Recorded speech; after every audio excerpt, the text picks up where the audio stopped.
Bonjour et bienvenue dans Epion, les voix du bien-être. Je m'appelle Amira Garbi et dans ce podcast, je vous fais découvrir des clés et outils pour cheminer vers votre bien-être personnel de manière globale et harmonieuse. Ici, je donne la parole à des praticiens, thérapeutes, chercheurs, écrivains qui font bouger les lignes du bien-être en proposant des approches et des outils innovants pour prendre soin de soi au quotidien. Ce podcast n'a aucune prétention médicale, il est juste informatif. Pensez à demander l'avis de votre médecin si cela est nécessaire.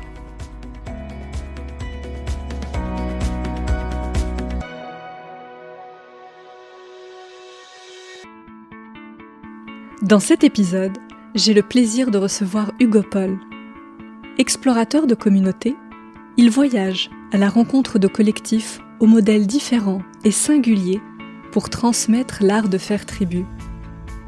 Ensemble, nous explorons le lien humain et son importance essentielle pour notre bien-être, notre équilibre et notre santé. Que signifie réellement faire tribu aujourd'hui ? Comment recréer des collectifs engagés dans des sociétés où l'on se sent parfois de plus en plus isolé ? Au fil de cet échange, Hugo répond à ces questions en partageant des clés concrètes et des réflexions profondes pour réapprendre à créer du lien, à nourrir des communautés vivantes et à remettre l'humain au cœur de nos relations. Une conversation inspirante, comme un véritable voyage vers d'autres façons de vivre ensemble, de se relier et de faire société. Car comme le dit si bien Hugo Paul, tout commence par une rencontre. Très belle écoute à tous. Bonjour Hugo. Bonjour Amira. Je suis très contente de t'avoir en face de moi aujourd'hui Hugo, donc merci d'avoir accepté cette invitation pour moi et pour tous ceux qui vont nous écouter aujourd'hui. Merci pour l'invitation, je suis très honoré d'être là. Avec grand plaisir. Alors Hugo, aujourd'hui on a un très beau programme, on va se parler de tribus, de communautés, de liens. Mais avant de parler de tout ça, j'aimerais qu'on parle un peu de toi. Qui es-tu, Hugo Paul ? Est-ce que tu pourrais te présenter s'il te plaît ? Oui, très bien. Alors, je m'appelle Hugo Paul, j'ai 27 ans et j'ai la chance d'avoir comme métier d'être explorateur de communauté.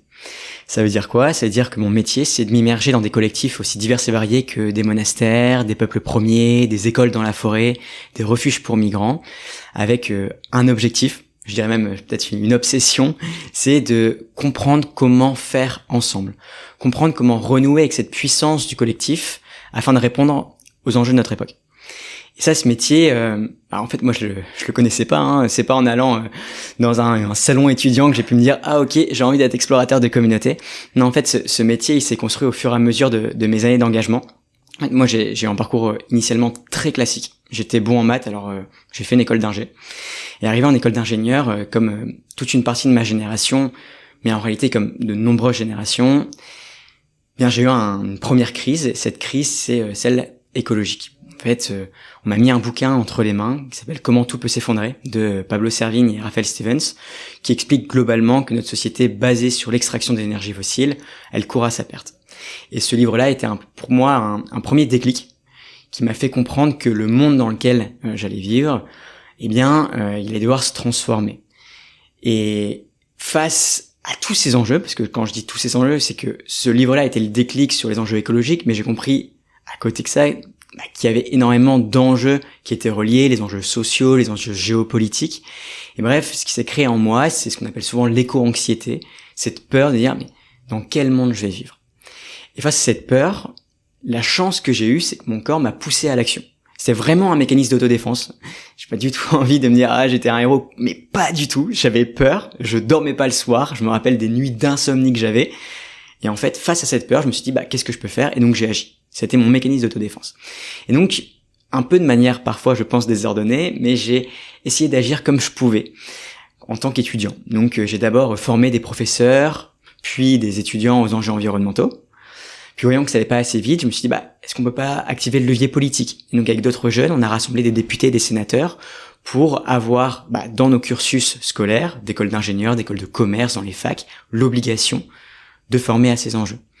Puis spoiler, je pense que tu le sais tout aussi bien que moi, le levier politique, ça va pas non plus hyper vite. Donc j'ai testé un autre levier que tu connais mieux que moi, c'est le levier économique. Donc pour la petite histoire, moi j'ai monté une initiative de consigne de bouteilles de bière. Donc j'étais étudiant à l'époque, donc je me suis dit comment on peut essayer de réduire les impacts écologiques des étudiants. Bon, les étudiants, ça consomme beaucoup de bière, et donc comment on peut avoir un modèle écologique dans leur consommation. Et puis, voyant que, en fait, le modèle économique, il est génial, mais que avant tout, on est toutes et tous des citoyens. Et là, du coup, je me suis dit, mais comment on peut aider chaque personne avec des acteurs et des actrices du changement? Et donc, encore une fois, avec d'autres jeunes, on a créé un réseau à l'échelle française puis européenne pour soutenir des acteurs du changement. Pourquoi je te raconte tout ça? C'est que, au bout de 5 années d'engagement, extrêmement apprenantes, j'essaye de faire le bilan de ces années. Je me dis, mais qu'est-ce qui fait que ça a fonctionné? Qu'est-ce qui fait que ça a pas fonctionné? Je pars marcher 3 jours dans les Ardennes belges, et là, je me rends compte que de toutes ces initiatives, bien en fait, la recette qui fait que ça fonctionne ou qui fait que ça ne fonctionne pas, eh bien c'est le collectif. Et je pense que toi, tu as dû le voir au travers des différentes missions, mais il y a des fois des toutes petites idées qui se transforment en véritable changement sociétal parce que justement, il y a le bon collectif avec les bons outils, les bonnes méthodes. Mais parfois, et franchement des fois c'est rageant, il y a une idée incroyable, et parce que le collectif n'a pas les bons outils, les bonnes méthodes, eh bien ça se transforme en un véritable fiasco. Et à ce moment-là, j'ai 23 ans, et je me dis, ok, pour répondre à tous ces enjeux qui me font vraiment flipper, eh bien, il n'y a pas de recette miracle. Par contre, il y a une chose qui peut nous aider, c'est notre capacité à faire ensemble. Sauf qu'au même moment que je me rends compte de ça, je me rends compte que moi, personnellement, j'ai jamais véritablement su faire ensemble. Que ça fait 23 ans qu'on me porte un récit hyper individualiste, et si je suis totalement transparent avec moi, dans toutes ces initiatives que j'ai pu mener ou que j'ai rejoint, eh bien, cette capacité à coopérer, elle n'était pas vraiment ancrée. Et qu'au-delà de ça, ce ressenti personnel, il était largement partagé de notre société. C'est ce que j'ai appelé ma deuxième crise, c'est la crise du nous. En fait, je me suis rendu compte qu'on est dans une société qui n'a jamais été aussi individualiste. Moi, il y a différents chiffres qui me touchent et qui, pour moi, sont vraiment révélateurs de cette crise. Le premier, c'est 10 millions. Il y a 10 millions de Français qui se sentent seuls en France. Et le deuxième qui me touche, c'est 40%. 40%, c'est le taux d'empathie, donc notre capacité de se mettre à la place de l'autre, qui a baissé en 30 ans. Et donc on voit bien avec ces chiffres-là que on est à une époque où il n'a jamais été aussi important de coopérer. On est avec des enjeux systémiques, donc les enjeux écologiques, les enjeux technologiques, les enjeux démocratiques. C'est par définition des enjeux systémiques. On a besoin de tous les acteurs du système pour pouvoir y répondre. Et à ce même moment de l'histoire où il n'a jamais été aussi important de coopérer pour répondre à ces enjeux, on n'a jamais aussi peu su coopérer. Et c'est ça qui a créé cette quête, en me disant, tout d'abord personnellement, comment je peux renouer avec cette puissance du collectif. Et puis, en fait, moi je suis pas une personne qui apprend uniquement dans les livres. Les livres ont énormément de choses à nous apprendre. Je lis énormément de ressources scientifiques. Je pense que c'est mon petit cerveau d'ingénieur qui aime ça. Mais à côté de ça, j'avais envie de vivre au sein de communautés. Parce que ce qui est magique, c'est qu'il y a encore dans le monde énormément de communautés qui perpétuent cet art de faire ensemble, cet art de faire tribu. Et c'est moi ma volonté, ma manière de faire, c'était d'aller voir ces communautés, d'apprendre d'elles, d'en ressortir des pépites et de voir ensuite nous dans notre quotidien, de monsieur et madame tout le monde, comment on peut aller s'inspirer de ces communautés pour remettre du collectif. Et je terminerai sur ça, c'est que le déclic pour moi ça a été un enjeu sociétal, de dire ok, pour répondre à ces enjeux, on a besoin de faire ensemble. Et au fur et à mesure de mon chemin, qui est encore là, je continue à explorer, je continue à apprendre moi-même à faire ensemble, je me rends compte que c'est au-delà d'un enjeu sociétal, c'est un enjeu vital et de bien-être, mais c'est un enjeu de bien-être pour chaque être humain. Faire ensemble, c'est le premier facteur de bonheur et de santé. Et donc, voilà, cette exploration, elle part d'un enjeu sociétal, elle revient à un enjeu vital. Et donc aujourd'hui, j'essaye de le partager comme je peux, au travers d'un livre qui s'appelle Faire Tribu, et aussi de conférences. Parce que je suis persuadé d'une chose, c'est qu'on a tous en nous cette flamme du collectif, et que face à tout ce récit individualiste qu'on nous prône dans toutes nos sphères, eh bien on a besoin de belles histoires, on a besoin de belles rencontres pour renouer avec cette puissance du collectif. Merci beaucoup Hugo pour cette intro. En t'écoutant, ça m'a fait penser à cette phrase d'Albert Camus que tu connais peut-être. La solitude, c'est pas l'absence de personne, c'est l'absence de lien. Et je trouve que c'est effectivement ce que tu décris, c'est tout le paradoxe de notre société d'aujourd'hui, c'est que on côtoie constamment des gens. Tous les jours, on est entouré, mais on peut se sentir vraiment très seul en fait. Et ce que je me demandais, c'est toi, en allant dans ces communautés, parce que tu t'es quand même immergé parfois assez longtemps dans des communautés, en quoi justement ces communautés arrivent à cultiver un lien pour qu'on ne se sente pas seul en miroir à nos sociétés où on peut être très entouré mais très seul par ailleurs. C'est une très bonne question et je pense que j'aimerais me répondre par un petit pied de nez, c'est que je pense qu'on ne peut se relier à l'autre qu'après s'être pleinement relié à soi. Il y a un chapitre du bouquin qui est entièrement dédié à une immersion que j'ai faite au sein de Vipassana. Vipassana, c'est 10 jours de méditation en silence. De 4 heures à 22 heures, on est assis et on médite. Et lorsque mon éditrice elle a vu ce livre-là, enfin ce chapitre-là, elle s'est d'abord posé des questions en disant « Hugo, t'écris bien un livre sur le lien et pourtant tu vas écrire tout un chapitre sur 10 jours de méditation. » Et en fait, ce que j'explique dans le chapitre, et c'est pourquoi il est encore dans ce livre-là, c'est que ce que m'ont appris ces 10 jours de méditation, c'est que je ne pouvais moi pleinement me relier à l'autre si je m'étais pas pleinement relié à moi. Pourquoi ? Parce que je sentais bien que les fois où il y avait de la friction avec certaines personnes, les fois où j'avais du mal à me connecter, des fois où même je n'avais pas envie de me connecter avec certaines personnes, eh bien à chaque fois, c'était le reflet de mes propres lumières ou de mes propres ombres. Et que c'est qu'à partir du moment où je commence à les comprendre, je pense que je les comprendrai jamais totalement, mais que je suis dans ce chemin d'essayer de comprendre, et bien que je peux mieux me relier à l'autre.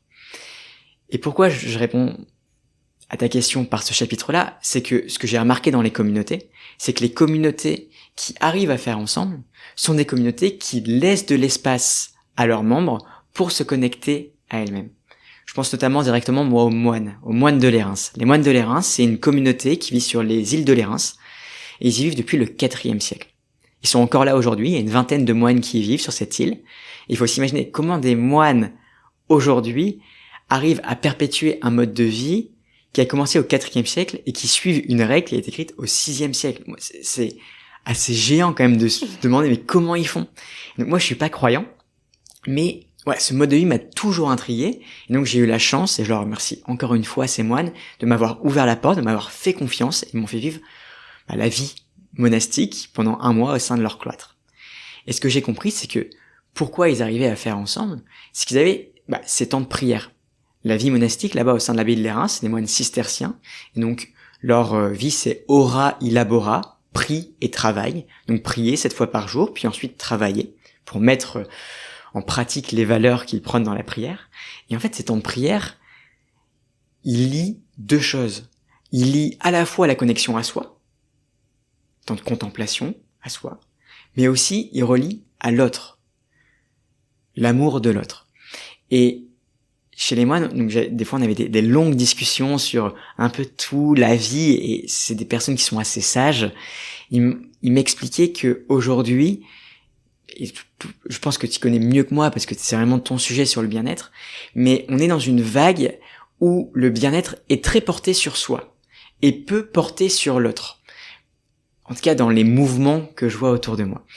Et eux, ils m'expliquaient que ces mouvements de bien-être qui ne demandent que du soi, que de la contemplation, que du regard intérieur, c'est certes nécessaire, mais c'est pas suffisant. On a besoin des deux. On a besoin d'avoir cette nourriture intérieure, de ce retour à soi. Et dans ce retour à soi, comment après on se connecte à l'autre? Et moi, il y a un outil qui est génial, c'est la gratitude. Ouais. Avoir des espaces de gratitude. Et c'est pour ça que aujourd'hui, un peu les nouveaux mouvements qui se basent sur d'anciens mouvements, quand on creuse un peu, des fois ils oublient la dernière partie, qui est en fait presque toutes les religions. Il y a certes du mouvement intérieur, mais après il y a du mouvement d'ouverture à soi. Et notamment, si je reprends et que je reboucle la boucle avec Vipassana, à la fin des méditations, donc c'est c'est très simple, Vipassana, très simple à la fois très dur, c'est vraiment sentir sa respiration et les sensations de son cœur. Vipassana, c'est dire voir les choses telles qu'elles sont réellement. Donc on pourrait se dire, ok, c'est hyper personnel, hyper individuel. Sauf que non, à la fin, il y a toujours un temps où le but, c'est d'envoyer de l'amour autour de soi.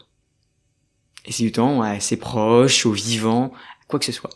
Et en fait, ce lien-là, donc si je connaissais pas cette citation d'Albert Camus, mais moi, elle me parle, parce que, en effet, le manque de lien, c'est le manque de lien à soi, à l'autre et au monde de manière plus globale. Oui, c'est très intéressant parce que Vipassana, pour le coup, c'est un ancrage dans le présent, dans où tu es, dans ce qui t'entoure. Donc c'est une forme d'ouverture à tout le monde qui t'entoure. Donc finalement, c'est au-delà effectivement de l'aspect très introspectif, c'est comment je me connecte à ce qui m'entoure finalement. Donc moi, je te rejoins. Je pense qu'effectivement, les deux sont très importants. Faut d'abord remplir tes batteries, être en pleine possession de tes moyens et donc te connaître, pour ensuite aller vers l'extérieur et te connecter. Sinon, c'est très compliqué si t'es pas effectivement connecté à toi-même. Justement, pour toi, c'est quoi faire tribu? C'est le nom de ton livre. Qu'est-ce que ça veut dire faire tribu, Hugo? Je pense qu'il y a différentes manières de répondre à cette question. Mais aujourd'hui, pour moi, faire tribu, c'est renouer avec un élan vital. C'est renouer avec ce besoin viscéral qu'a chaque être humain. S'il faut se rendre compte, c'est qu'il y a encore 2 siècles, on vivait de manière collective. L'être humain s'est développé de manière collective. Il y a 40 000 ans, l'Homo sapiens, donc nous, cohabitait avec l'homme de Néandertal. Quand on regarde sur le papier, l'homme de Néandertal, plus trapu, plus fort, plus rapide. Qu'est-ce qui a fait que aujourd'hui l'homme de Néandertal n'est plus là et l'Homo sapiens est là? L'un des facteurs essentiels sur lesquels s'accordent les scientifiques, c'est notre capacité à coopérer, notre capacité à faire ensemble. C'est ça qui nous a permis de parcourir ces différents siècles. Et c'est magnifique, c'est beau, certes c'est complexe mais c'est magnifique. Par contre, ça a créé quelque chose en nous. Ça a créé un besoin de lien, un besoin d'appartenance. Parce que pendant des milliers d'années, être seul signifiait littéralement mourir. On était seul dans la pampa, on mourait. Et du coup, nos gènes, notre cerveau, il s'est construit en disant, d'accord, bon bah pour survivre, j'ai besoin d'être avec l'autre. Sauf qu'aujourd'hui, ça fait que 2 siècles, notre cerveau il est encore pas du tout reprogrammé, et heureusement. Et donc, notre cerveau, il a encore besoin de ce besoin d'appartenance. Or, comme depuis 2 siècles, on nous prend un récit hyper individualiste, on pense qu'on n'a plus besoin de l'autre, donc on ne va pas se connecter avec ce besoin vital, et après, s'ensuit aujourd'hui, pour moi, c'est l'une des causes racines de la destruction du vivant, on en parlait juste avant l'interview, parce que oui, on parle avant de faire cette interview, mais on en parle de la santé mentale, de ces problèmes de santé mentale. Forcément, il y a un lien, on le voit très bien. Et aujourd'hui, donc pour moi, faire tribu, ça allait se reconnecter avec cet élan vital pour justement avoir une meilleure santé mentale, une meilleure santé physique aujourd'hui, puisque la solitude, ça c'est un rapport américain qui le dit, la solitude, c'est comme fumer plus de 15 cigarettes par jour. Ça a le même impact sur notre santé, sur l'espérance de vie. En fait, c'est énorme. C'est pas que psychologique, c'est un vrai impact sur notre santé physique. Et donc, voilà, pour moi, faire tribu, ça allait se reconnecter à ça, reconnecter à ces liens, et avec, pour moi, ce triptyque dont on parlait, les liens, pour moi, c'est vraiment global, c'est pas être tout le temps avec les personnes. Souvent, les personnes, quand je leur dis que je suis quelqu'un d'introverti, ils me disent, mais comment c'est possible que tu sois introverti alors que ton métier, c'est d'aller explorer des communautés et faire des conférences? Ouais, mais en fait, moi, j'ai besoin de cette connexion, j'ai besoin de ce lien à l'autre, et là, tu vois, on en discutait avant, je sens qu'il y a une connexion, et en fait, c'est ça la vie, parce qu'à la fin, ce qui reste, c'est les liens. Mais pour autant, si je veux pleinement me connecter, j'ai besoin, moi, d'avoir mon temps de méditation le matin, ce matin, je suis allé courir seul, j'ai besoin de ça. Et donc, c'est vraiment comment on crée du lien à soi, aux autres et au monde. Ce lien au monde, il est si important. Quand je parle du monde, c'est l'autre avec un grand A, c'est le vivant, parce que on se rend compte aussi que plus on détruit notre vivant, plus on se fait mal à nous-mêmes. Et il y a, donc c'est ce qu'on appelle souvent l'écologie globale. Il y a un vrai lien. Et donc, tout à l'heure, tu me parlais d'écologie personnelle. Bah oui, complètement. On a besoin de cette écologie personnelle qui s'enveloppe dans une écologie globale de lien à l'autre et à tout le vivant. Tu parles d'appartenance, mais c'est vrai. D'ailleurs, si on reprend pour ceux qui la connaissent, la pyramide de Maslow, appartenir, c'est un besoin fondamental, en fait. Et tu parlais aussi de santé mentale. Et c'est vrai que il y a un lien très fort parce que quand on voit les burn-out, les dépressions, cette anxiété, finalement, c'est, à un moment donné, on s'appartient plus soi-même, en fait, et on se sent plus appartenir à un collectif. En fait, il y a une forme de déconnexion. C'est aussi ça, les problèmes de santé mentale. Donc, effectivement, il y a un lien complètement cohérent, en fait, entre les deux. Et c'est quand même un dilemme qui est toujours là, un certain paradoxe de se dire que, notamment lorsqu'on se sent pas bien, que ce soit en effet après un burn-out, quand on est en dépression, on a envie de tout sauf d'aller voir des gens. Or, c'est ça qui va nous faire du bien. Et c'est quand même assez fou de voir que la plupart aujourd'hui des solutions qui fonctionnent le mieux sur la santé mentale ou sur des grands problèmes liés à la solitude, je pense notamment à l'alcoolisme, c'est des groupes de parole. Quand je pense tout de suite, moi, aux alcooliques anonymes. Les alcooliques anonymes, c'est l'une des solutions les plus simples, qui a le plus d'impact et de résultats avérés sur un problème aussi complexe qu'est l'alcoolisme. Et qui peut se déployer partout dans le monde. Comme quoi, la force du collectif, ça peut nous permettre de sortir de moments un peu plus bas, parce que dans la vie, je pense qu'il y a des moments très hauts, mais il y a aussi des moments très bas. Et là, à ce moment-là, l'enjeu, c'est de sortir au fur et à mesure de cette solitude pour réussir à reconnecter avec le collectif et que ce collectif vienne nous porter. Et puis tu vois, moi je m'intéresse beaucoup à la psychologie positive. Les études montrent que quand tu partages avec quelqu'un un récit, par exemple positif, là tu me racontes tes explorations, bah ça amplifie la joie en fait de ce récit-là. Le fait de le partager, c'est aussi une façon de transmettre aussi cette joie aux autres. Donc c'est très puissant aussi ce partage, ce lien qu'on a avec les autres. Oui, je pense que c'est quelque chose qui m'a marqué. Moi, j'aime beaucoup aller rencontrer des personnes plus âgées que moi, puisque j'aime rencontrer tout le monde globalement, des plus jeunes et plus vieux, mais sur les personnes plus âgées, voilà, ils ont l'expérience de la vie que je n'ai pas. Et je suis assez bluffé de me rendre compte à quel point les liens comptent pour les personnes. Et c'est ce qui est assez fou, c'est que on s'en rend pas forcément compte à l'instant T lorsque je demande à des jeunes, des personnes de mon âge, les liens, c'est pas forcément le truc qu'on va mettre en avant. Et pourtant, lorsque 20, 30, 40 ans plus tard, on essaie de faire le retour sur sa vie, ben c'est ça qui souvent ressort. Je vais raconter une petite anecdote. Il y a quelques années, moi je fais beaucoup de stop, j'adore le stop parce que c'est une manière de rencontrer pour moi des gens que je rencontrerai jamais dans ma vie. Et donc, je fais du stop et souvent j'ai un sujet, je me dis je vais poser la même question à tout le monde, pour ça me permet à mon humble échelle d'avoir un peu un pouls social de cette question-là. Et là, moi ce qui me questionnait c'était mais comment on apprend les choses ? Qu'est-ce qui fait qu'on apprend ? Comment on apprend ? Et donc j'avais deux questions que je posais au fur et à mesure des discussions dans les voitures, c'était quelle est la plus belle chose ou la chose la plus importante que tu as appris ? Et puis la deuxième question c'est comment tu l'as appris ? Bon, sur le premier, c'était très très hétérogène, il y avait plein d'apprentissages différents.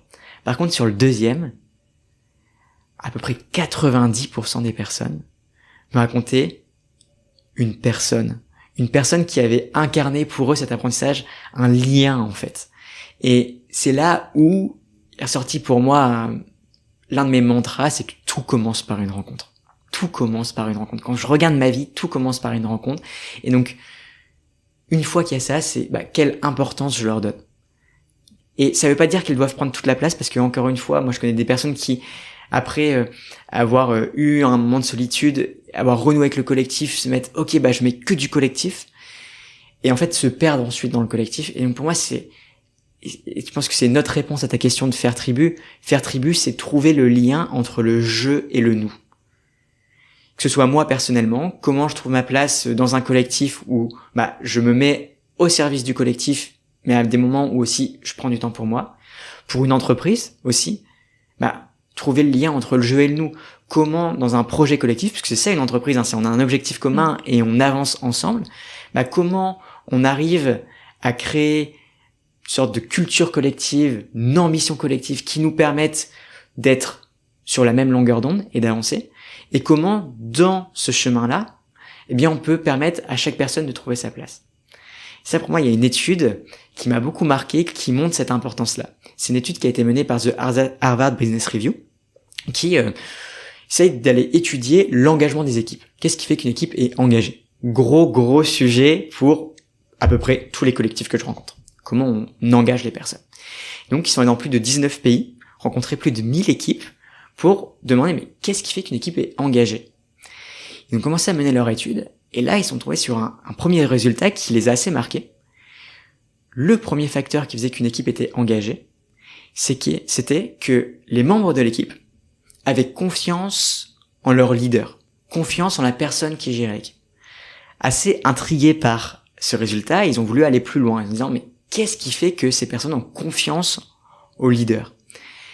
Donc ils ont continué leur étude, et là ils sont tombés sur 2 ingrédients. Le premier, c'est d'avoir une vision claire. Savoir que là où ils vont, eh bien c'est clair. Ils savent clairement là où le collectif va être mené. Et le deuxième ingrédient, c'est de savoir que dans ce chemin-là, eh bien, ils sont à leur plein potentiel. Ils sentent qu'ils puissent avoir la capacité de contribuer. Donc moi, lorsque je retourne cette étude-là à l'échelle d'un collectif, bah c'est quoi un collectif? C'est d'avoir un objectif commun, très clair, et ensuite de voir comment chaque personne puisse y contribuer et être reconnue pour ça. Avec sa singularité, du coup. Avec sa singularité. Tu t'es immergé justement dans plusieurs communautés. Quelles sont les communautés qui t'ont, on va dire, le plus surprise, où tu as vraiment trouvé des ingrédients qui étaient différents de ce qu'on observe aujourd'hui dans nos sociétés occidentales, j'entends, hein. C'est une très bonne question et c'est difficile d'y répondre parce que toutes les communautés m'ont apporté à chaque fois des ingrédients, des angles différents. Je pense que pour répondre précisément à l'angle occidental aujourd'hui, moi c'est les Samis qui m'ont beaucoup marqué. Les Samis, c'est le dernier peuple autochtone d'Europe. Ils vivent au nord de la Norvège, Suède et Finlande. C'est un peuple qui vit là depuis plus de 12 000 ans. Ils vivent traditionnellement de l'élevage de rennes et de la pêche, et c'est un peuple nomade, donc ils se déplacent de région en région en fonction des saisons. Et j'ai eu la chance de pouvoir m'immerger pendant plusieurs semaines avec eux, avec une famille d'éleveurs de rennes, et j'allais là-bas avec beaucoup de questionnements, avec notamment ce grand questionnement de comment on arrive à perpétuer une culture pendant plus de 12 000 ans. Comment on fait ça? C'est un enjeu pour chaque collectif. Un collectif, il naît à un moment donné, puis au fur et à mesure, il y a des gens qui arrivent, d'autres qui partent, l'époque aussi change, mais qu'est-ce qui fait que on va réussir à garder notre culture? Qu'est-ce qu'on garde de nos traditions? Qu'est-ce qu'on fait évoluer? C'est pour moi des questions qui m'intéressaient énormément. Et là-bas, je me suis dit, les Samis, ils font ça depuis plus de 12 000 ans. Ils vont certainement avoir quelque chose à nous apprendre. Il y a 2 choses qui m'ont marqué profondément chez les Samis. En toute transparence, j'allais chercher des outils très concrets, des méthodes très concrètes. Et en fait, je suis ressorti surtout avec un mantra. C'est que pour faire avec l'autre, il faut comprendre l'autre. Et que pour comprendre l'autre, il faut passer du temps avec lui. Aussi simple que ça. Pourquoi j'ai eu ce mantra-là? Eh bien, je l'ai découvert, ça m'est venu comme ça, lorsque tous les soirs, on se réunissait autour du feu. C'était aussi simple que ça. Mais les Samis, à la fin de la journée, il y a beau faire moins 20 degrés dehors, certains des Samis ont des maisons en dur, et pourtant, ils se retrouvent le soir, dehors, ils allument un feu, et là, tout le monde se retrouve. Les différentes générations, les différents éleveurs de rennes, parce qu'il y a une sorte, c'est pas des ethnies, mais des éleveurs de différents troupeaux qui se rassemblent. Et ensemble, autour du feu, ils passent du temps ensemble. Il n'y a pas d'ordre du jour, il n'y a pas de méthode de facilitation, il n'y a pas d'icebreaker. Ouais. Juste, on se rassemble autour du feu et on passe du temps. Et autour du feu, je me demandais, mais qu'est-ce qui fait qu'un feu de camp, c'est un feu de camp? Depuis des siècles, voire des millénaires, on se rassemble autour du feu, nous, êtres humains, et ça a toujours été un espace de rencontre et d'apprentissage. Alors certes, il y a un aspect très pratico-pratique, ça fait de la chaleur. Quand il fait moins 20 degrés chez les Samis, on est bien content qu'il fasse chaud, ça crée de la luminosité. Donc ça, c'est génial. Mais un feu de camp, pour moi, c'est aussi un feu de camp aussi puissant en termes de création de liens, parce que c'est inclusif. un feu de camp, on est en cercle, donc on se voit toutes et tous. On est à la même distance aussi du foyer du feu de camp. Donc le feu qui est vraiment symbole de pouvoir, eh bien on est à la même distance du pouvoir. C'est pas comme ces longues tables longitudinales où il y a le grand chef au fond, puis au fur et à mesure il y a la frise chronologique, quoi. Et puis c'est aussi inclusif. Ce qui est génial avec un feu de camp, et je pense que tu l'as déjà vécu, c'est que tu te poses autour du feu, tu dis promis, j'y reste 5 minutes. Et tu restes une heure. Tu restes une heure, et donc la personne qui était à côté de toi, au départ tu dis bon bah je vais pas forcément discuter avec elle, bah forcément au bout d'un moment tu discutes avec. Et donc pour moi la puissance des amis c'est d'avoir ces rituels qui permettent aux personnes, au travers de lieux inclusifs et conviviaux comme les feux de camp, de créer du lien entre eux. Parce que on ne peut faire avec l'autre si on ne comprend pas l'autre, et on ne peut comprendre l'autre si on ne passe pas du temps avec lui. Et donc pourquoi je te donne cette réponse-là face à cette question par rapport au mode de vie occidental, c'est que dans un mode de vie occidental, aujourd'hui, moi je me demande, mais ils sont passés où nos feux de camp? Ils sont passés où nos feux de camp? Ils sont passés où ces moments où juste on passe du temps ensemble? Et c'est ça l'objectif. Et donc pour moi c'est important dans un collectif de passer du temps. Et là moi j'ai été sur des projets récemment, des gros projets collectifs, et au début on faisait 1, 2, 3 réunions, et je commençais à sentir en moi la frustration en disant mais attends, on n'avance pas, on avait fait une liste de 5 choses à faire, on en a fait que une. Et en fait, j'ai compris que non. C'était super. Parce que certes, on n'a fait qu'une chose, mais au-delà de ces 5 choses, il y a une chose au-dessus qui est beaucoup plus importante, c'est que on prend du temps à se connaître. On prend du temps à apprendre à faire avec l'autre. Et donc pour moi, et je reprendrai une phrase qui m'a été partagée par frère Irénée, qui est un moine qui a aujourd'hui à peu près 94 ans. Je dis à peu près parce que je ne sais plus trop entre les différents âges et j'ai pas envie d'être trop précis, mais il a, on va dire 94 ans. Il est rentré au monastère à l'âge de 20 ans, donc ça fait plus de 70 ans qu'il est au même endroit avec les mêmes personnes. Donc c'est un peu ce grand sage, tu sais, c'est le genre de personne qui avec très peu de mots dit beaucoup de choses. Ouais. Et il m'a dit, Hugo, créer du lien, c'est passer de l'efficacité à la fécondité. Et bien moi je pense que quand nos collectifs, que ce soit nos entreprises, nos assos, mais n'importe quel collectif, aura compris l'importance de ces temps juste de faire ensemble pour après mieux répondre à nos objectifs communs, créer du lien pour ensuite être certes peut-être plus efficace, mais c'est ça, cultiver des liens. Et pourquoi il oppose efficacité et fécondité? C'est que efficacité, c'est comme au jardinage où on veut ses fruits tout de suite et donc on va tirer sur la plante pour qu'elle pousse. À aucun moment ça fonctionne. C'est passer du temps, nourrir le terreau pour que ensuite on puisse porter des fruits. Et pour moi un collectif c'est la même chose. C'est passer du temps, créer des temps de collectif pour que ensuite le collectif soit assez soudé pour répondre à des objectifs communs. Et encore une fois là, c'est toute une nuance. C'est donner du temps de collectif, mais comme on l'a vu, pour que l'équipe soit engagée, on a besoin d'un objectif commun. Donc c'est pas juste se rassembler pour se rassembler. Je ne crois pas du tout à ça. C'est se rassembler avec un objectif commun, mais en étant attentif à que l'objectif commun ne vienne jamais détériorer le collectif.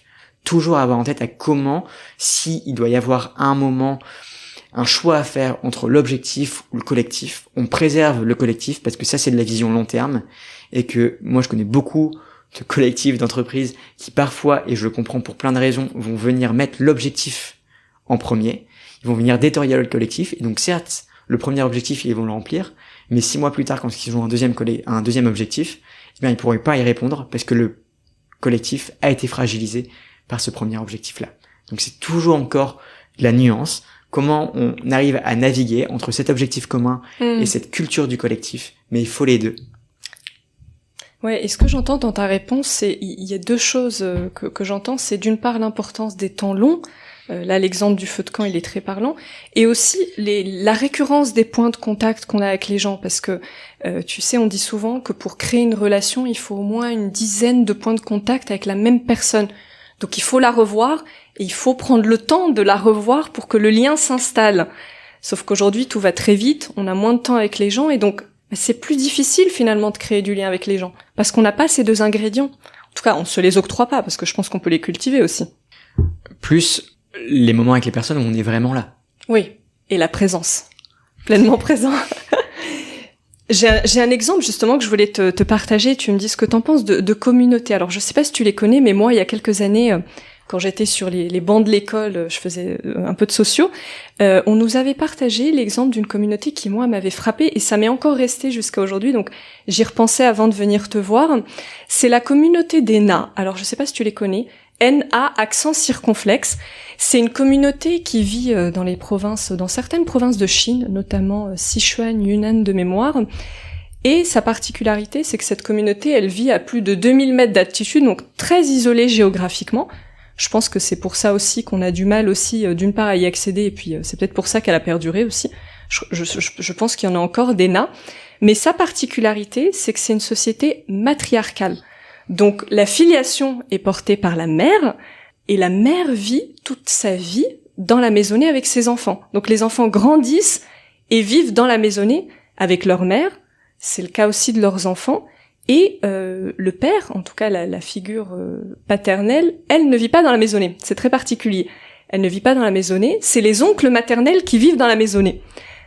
Et ce qui est intéressant dans cette communauté-là, c'est que finalement la sécurité émotionnelle, psychologique des enfants n'est pas portée par le couple, par la relation amoureuse des parents, elle est vraiment à 100% portée par le collectif. Parce que d'ailleurs le père n'éduque pas ses enfants, c'est l'oncle maternel qui éduque les enfants. Et ça m'avait questionnée parce que je me suis dit effectivement dans un monde où voilà la famille nucléaire, elle se réduit, les couples se défont, comment on peut ajouter aussi du collectif autour des familles pour que justement cette sécurité ne repose pas uniquement sur la parentalité, mais aussi sur la communauté. Et voilà, je te partage cet exemple parce qu'il m'avait vraiment marqué et je voulais un peu avoir ton avis sur le sujet.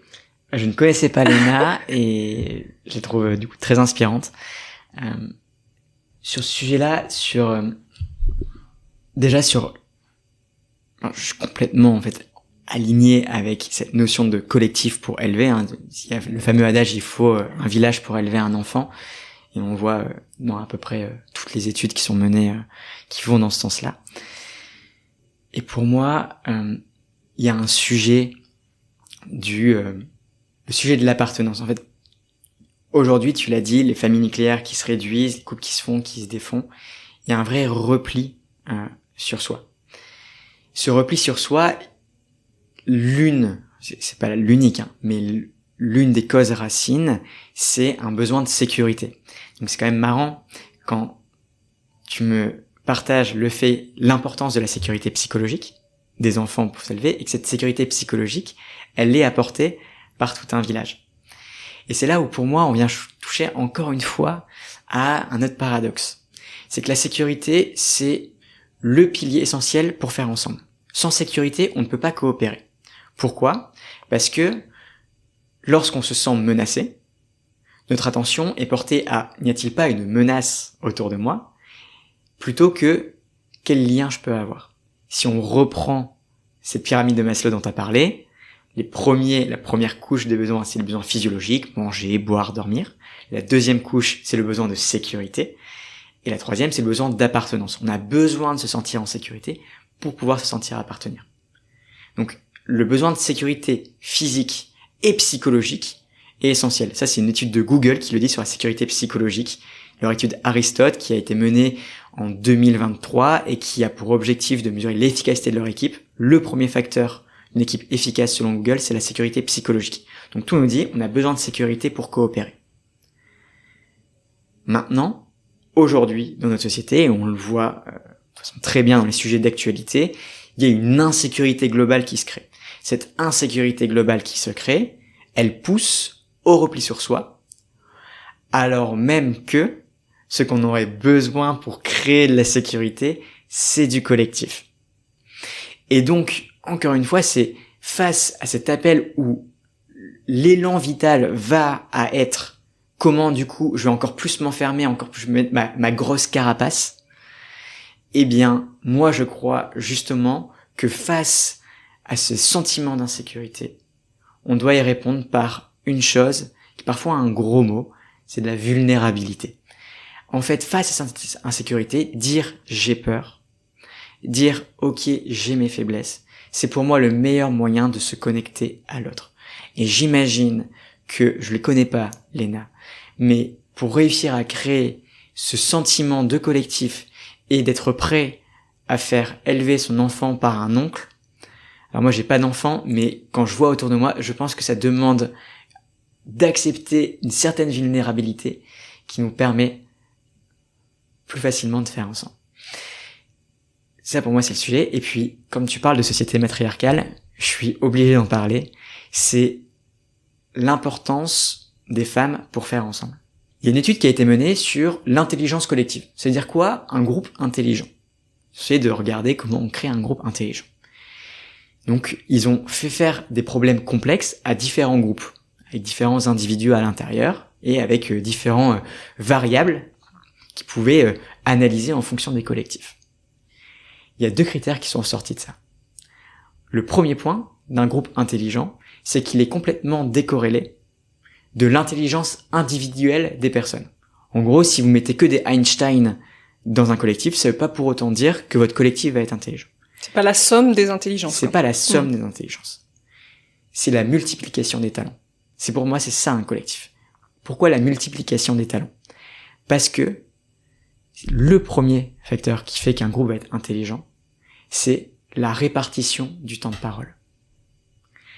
Savoir qui parle à quel moment. Et le deuxième facteur qui est sorti de cette étude, c'est que ils ont remarqué que c'était les groupes où il y avait le plus de femmes qui étaient les groupes plus intelligents. Alors ils se sont demandé pourquoi. Mais en fait, ils se sont rendus compte que les 2 critères étaient étroitement liés. Les groupes où il y avait le plus de femmes étaient les groupes où il y avait une meilleure répartition de la parole. Et ça, je pense que, et d'ailleurs, moi je trouve que c'est quand même assez fou, toi qui fais un podcast, donc qui est quand même de donner la parole à l'autre, je pense que je pourrais regarder le nombre de podcasts que j'ai fait et regarder la répartition homme-femme dedans. Je pense qu'il y a une, et j'en parle en tant que mec, hein, donc je pense que j'ai plein de biais derrière, etc.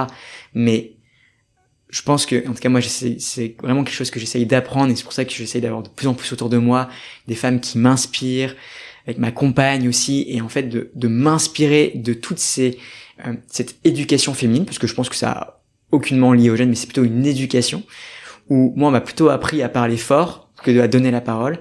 Or, on le voit bien, pour créer un groupe intelligent, on a besoin d'une bonne répartition de la parole. Et donc, comment je peux aller venir m'inspirer de toutes ces personnes, particulièrement les femmes, qui réussissent de manière merveilleuse à donner la parole, à faire que chaque personne ait sa place. C'est ça qui crée un groupe intelligent. Et donc, c'est ça qui nous permet de faire tribu. Tout à l'heure, tu parlais de ces peurs et du fait qu'il faut pas justement, faut aller au-delà du repli sur soi pour justement faire un peu barrage à cette anxiété, cette incertitude. Et moi, je me demandais, parce que la limite, elle est quand même fine entre faire collectif et que ça impulse une énergie qui soit positive et se replier, tu vois, que ça soit un repli identitaire ou autre, parce que le collectif, ça peut aussi devenir ça peut être un repli aussi sectaire, peu importe. Comment on fait en sorte d'avoir une collectivité qui soit positive, mais aussi perméable aux autres, et pas qui nous enferme encore plus? Ça, je pense que c'est la question que doit se poser chaque collectif à tout temps de l'évolution de son groupe. Parce que, encore une fois, c'est de la nuance. Il faut du temps pour soi, en tant que collectif, et il faut du temps avec les différents collectifs. Je vais donner 2 exemples pour montrer qu'on a besoin des 2. Le premier, c'est que, je disais, on a besoin de sécurité pour faire ensemble.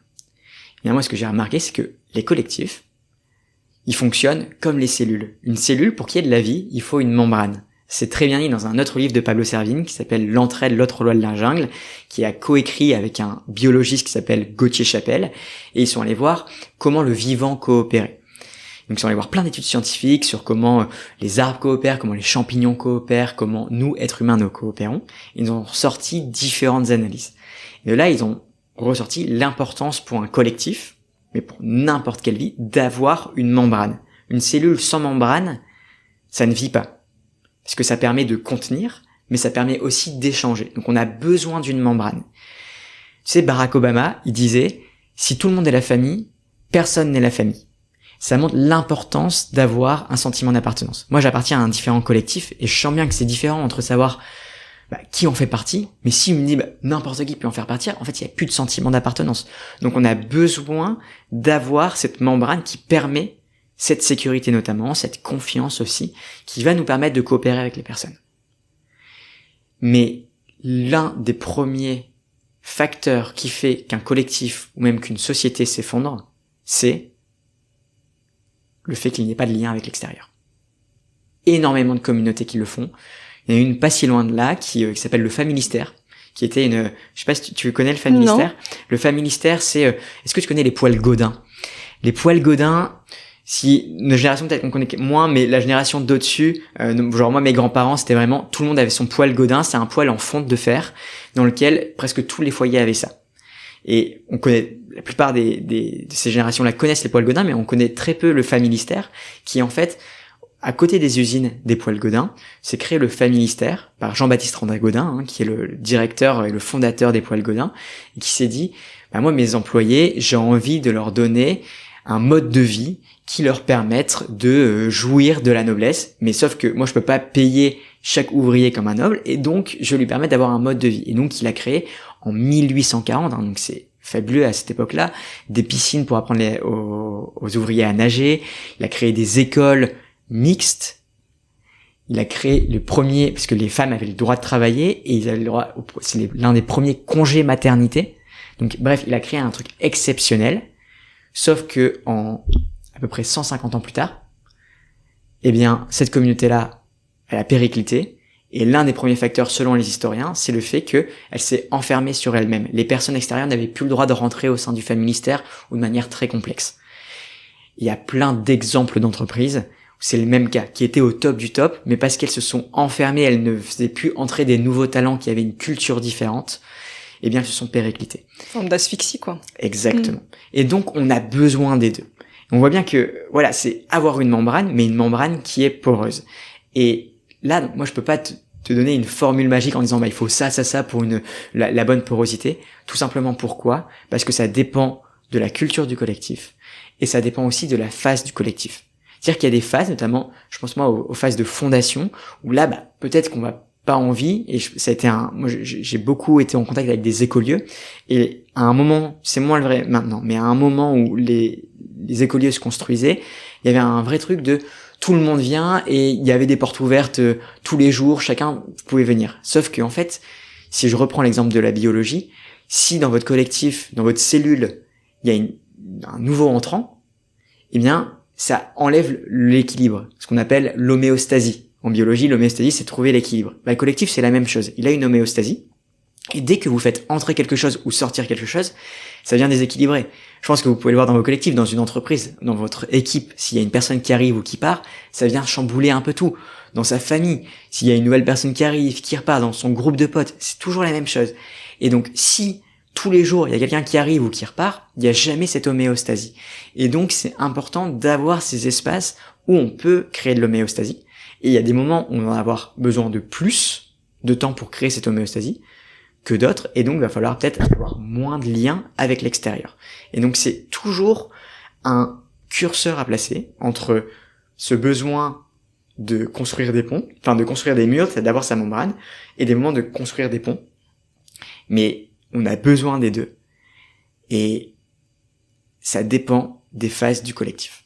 Oui, et puis j'imagine qu'il y a aussi cette idée de maintenir des repères, parce que si tes repères sont mouvants, c'est plus des repères, et donc c'est moins sécurisant aussi. Exactement. Est-ce que toi, t'aurais comme ça des conseils un peu de rituels ou de choses, t'en as cité quand même un certain nombre pendant notre échange, mais là, tu vois, si t'avais quelques rituels, quelques outils un peu clés, un peu boîte à outils, là on va être plus boîte à outils, pour des collectifs qui nous écouteraient ou des entreprises qui se diraient, tiens, j'ai envie de renforcer mon collectif, qu'est-ce que je peux mettre là en place de façon très pragmatique demain? La première chose que je dirais, si c'est un collectif qui nous écoute, c'est déjà de se poser la question ensemble. De dire, voilà, de quoi on a besoin pour faire collectif? Parce que, voilà, une culture collective, elle est mouvante, elle change en fonction déjà des collectifs, mais aussi en fonction du temps. Donc, ce que vous avez bâti à un instant T n'est peut-être plus vrai aujourd'hui. Et donc, ça vaut la peine de parfois se re-questionner sur aujourd'hui qu'est-ce qu'on fait et de quoi on a besoin. Donc ça c'est le premier point, partir vraiment de besoin du collectif. Après si on parle vraiment de boîte à outils, pour moi il y a une chose, et c'est ce que je fais en fait dans mes conférences, c'est des feux de camp. En fait, comme on n'a plus de feux de camp en France, je me suis dit, en fait, je vais prendre mon feu de camp et je vais l'amener où je peux. Et donc, dans les entreprises, dans les assos, dans les écoles, je ramène mon feu de camp et on fait un feu et on passe du temps ensemble. Et on apprend des choses. Donc ça, c'est le deuxième point que je dirais, c'est quoi vos feux de camp à vous? Quels sont ces espaces inclusifs et conviviaux dans lesquels vous vous rassemblez?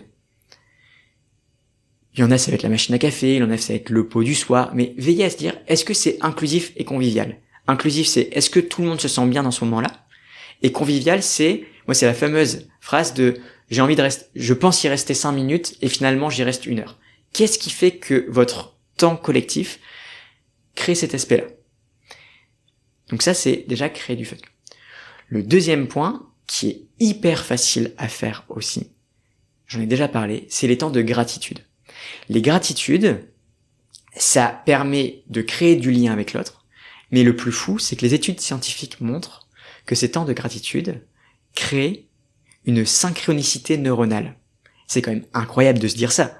C'est-à-dire que là, si je te fais un compliment, qui est vrai, qui est sincère, nos cerveaux vont rentrer en connexion et vont se plus facilement synchroniser.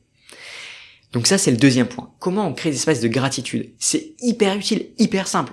Fin d'une réunion, tour de table, en quoi on peut remercier les différentes personnes autour de la table. Et chaque personne va pouvoir être reconnue pour ce qu'elle fait. Donc ça, c'est pour moi quelque chose qui est vraiment très simple à faire et qui a pourtant un impact immense.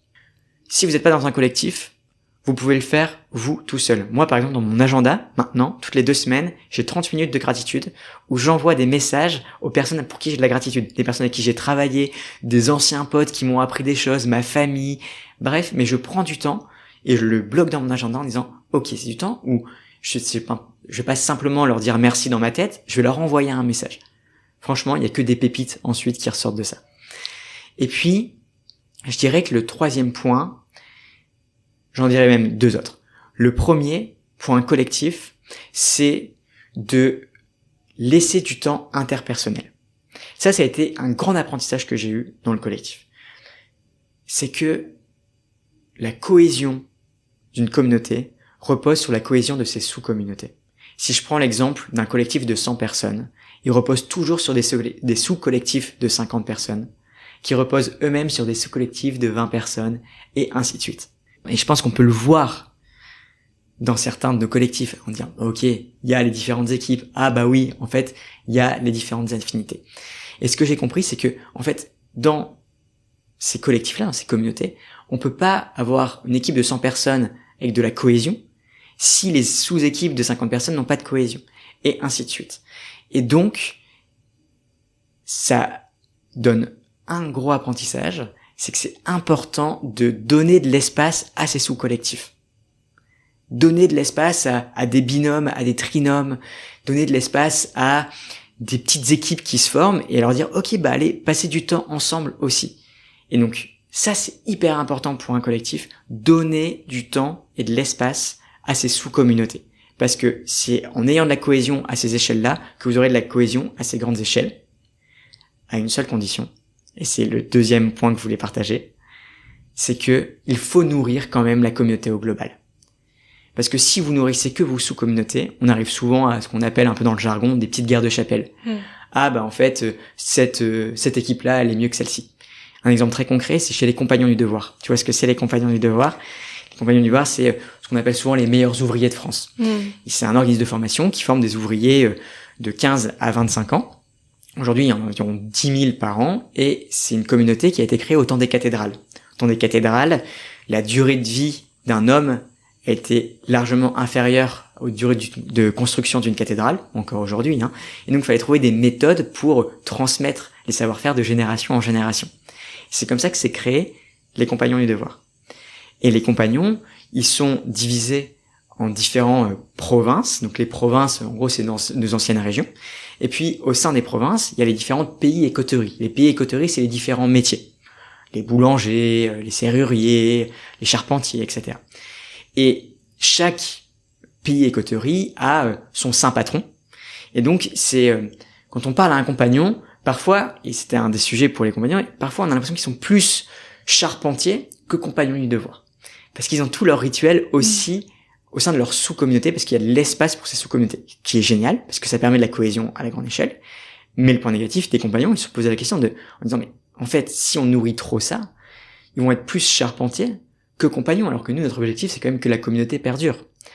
Et donc, c'est là le deuxième point qui est important, c'est de nourrir l'échelle globale. Si je prends l'exemple des compagnons, nourrir la communauté des compagnons. Et pour ça, il y a quelque chose qu'on a tous déjà vécu, mais qu'on ne vit pas assez selon moi, c'est ce qu'on appelle un égrégore. Un égrégore, c'est un mot compliqué, mais pour dire quelque chose de très simple, c'est de vivre l'énergie collective. Tout bonnement, j'imagine que tu as déjà allé dans un concert où tu as chanté avec des centaines de personnes autour de toi. Dans un stade où tu as applaudi avec des centaines, voire des milliers de personnes autour de toi. Et là, certainement, ce que tu as dû sentir, c'est cette énergie collective qu'il y avait autour de toi. Tu te dis, mais en fait, je suis en train de faire du holà, il n'y a pas que moi, il y a un truc au-dessus. Et ben, ce truc-là, c'est quelque chose de un peu métaphysique, cette énergie collective, ça s'appelle un égrégore. Et bien, sentir cet égrégore, c'est extrêmement puissant pour un collectif, parce que ça permet de mettre au-delà des mots, mais des sensations sur le collectif. Au sein des compagnons du devoir, ils ont ce qu'on appelle la ronde d'alliance, un truc magique où tous les compagnons se tiennent main dans la main autour et puis chantent. Et bien ça crée cette énergie collective. Et ils se disent, ok, en fait, je suis pas juste un boulanger, je suis pas juste un charpentier, je suis un compagnon. Et c'est pas que des mots, c'est on le sent dans nos tripes. C'est pour ça qu'il y a des hymnes nationaux. Les hymnes nationaux, quand ils sont chantés, on l'a vu aux Jeux Olympiques 2024, c'était génial, il y avait une diversité de personnes, on chante tous ensemble la Marseillaise, et en fait, il y a un truc de « Ah ouais, c'est ça être français !» Je connais des personnes qui font du chant, de la chorale, pareil. Donc là, je dis pas que vous devez chanter avec toutes vos équipes, même si les études scientifiques montrent que lorsqu'on chante ensemble, on arrive à mieux coopérer sur le court terme. C'est quand même assez fou de se dire ça. Mais en tout cas, de vivre ces égrégores. Ça, je pense que c'est un tips très simple. Et donc, moi, j'interviens beaucoup dans les conférences, dans des séminaires, et parfois, j'arrive au 2e jour, au 3e jour. Alors, s'il y a des entreprises qui m'écoutent, moi, je préfère le 1er jour, parce que souvent, vous êtes fatigués au 2e ou 3e jour, parce qu'il y a des grosses soirées. Mais en fait, c'est génial, parce que dans ces soirées, en fait, il y a eu une musique qui est devenue un peu l'hymne de la boîte, etc. Et en fait, vous avez vécu cet égrégore-là. Et donc, l'importance de vivre des moments collectifs forts qui nous rassemblent, c'est un gros mot qui s'appelle égrégore, mais c'est un truc tout simple, parce que ça peut être une musique, une danse, un clapping, quoi que ce soit, mais de sentir cette puissance du collectif au fond de soi.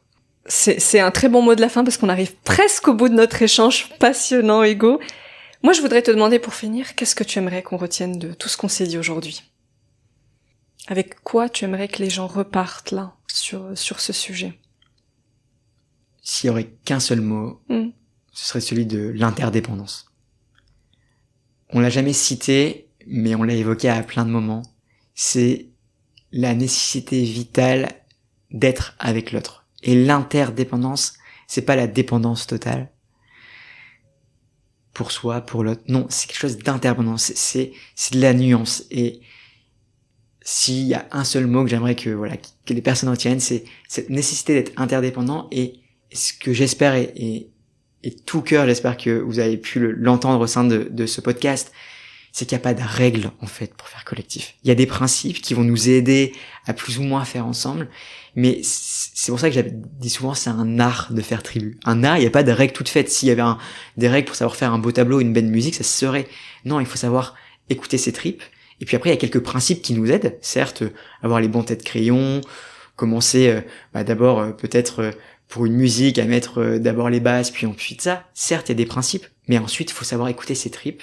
Et puis, il faut savoir ajuster en fonction de ce qui est là. Pour moi, c'est ça, faire collectif. Donc, c'est l'interdépendance. Et puis, s'écouter soi pour, au sein du collectif, ajuster ces différents principes. Et on recite le nom de ton livre paru aux éditions Erol, Faire tribu, pour ceux qui auraient envie d'aller plus loin et découvrir tes 365 jours d'exploration. On peut les inviter à aller feuilleter ton livre, Hugo Paul. Merci infiniment, c'était vraiment passionnant et j'ai passé un super moment de ta compagnie. Merci beaucoup, Amira. Je te souhaite une très belle journée. À toi aussi, au revoir. Si vous avez aimé cette conversation, je vous invite à noter le podcast 5 étoiles sur Apple Podcasts ou sur votre plateforme d'écoute préférée et à vous abonner pour rester informé des prochains épisodes. Vous pouvez également suivre notre actualité sur le compte Instagram Epion Podcast. Je vous dis à très vite pour de nouveaux échanges inspirants.